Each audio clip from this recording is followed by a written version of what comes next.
আমার গাড়ি পেঁয়াজে ভরা, তার মিডিলে আমার গাড়ি আছে। তো আমার অ্যাসিস্ট্যান্ট যে রান্না করছে, তো কি রান্না করছে একটু আপনাদের দেখাই।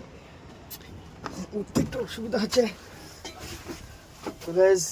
হ্যাঁ, আমি গাড়ির ভিতরে উঠে পড়ছি আর আমার অ্যাসিস্ট্যান্ট যে রান্না করছে সোয়াবিন আলুর ভর্তা, আর মনে হয় ডিম ভাজি হবে, ওই যে ডিম। ঠিক আছে, আর আমাদের ভাত হয়ে গেছে। তো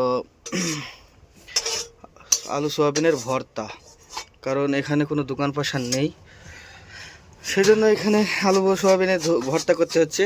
আর আপনাদের একটু ওই যে পেঁয়াজ load. A few moments later. তো গাইজ দেখতে পাচ্ছেন আমাদের খাওয়ার টাইম হয়ে গেছে। তো আমাদের খাবারে এখন হয়েছে ভাত, ডাল, ডিম ভাজা আর আলু সোয়াবিনের ভর্তা। তো গাইজ দেখতেই পাচ্ছেন